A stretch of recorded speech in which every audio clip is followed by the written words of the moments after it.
bagian kudu apal hiji-hiji sakalian ari nu hiji eta getihna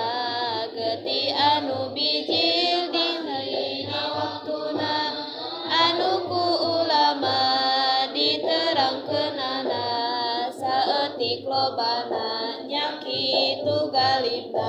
au ngalua eta getih nipasna anu bijil saeuneu ngalahirkeunna kalawan bijilna eta geus tangtuna anu pagueunan kana waktuna sakumaha ku ulama dijelaskeun peku anjeun ingetkeun sarta regepkeun nu katilu getih istihadohna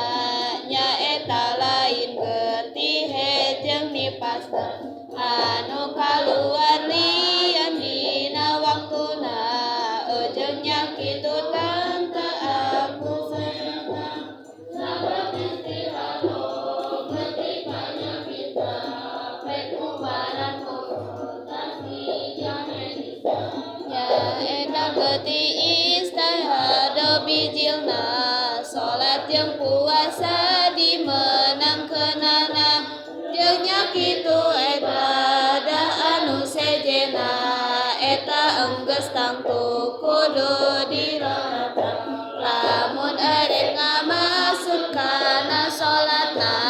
dina nalika enggeus datang waktuna mimitina parji kudu dikumbahna sahingga nepi kana beberesihna terus eta padi dicocokanana nyaeta ku kain anu beresihna atawa ku kapas anu dipintelkeun saterusna eta kapas dicocokeun sabada bereskeun jeung wudu-wuduna tegasna eta ulah diengkekeunna tasa kitu katang tuan utamina pikeun awewe anu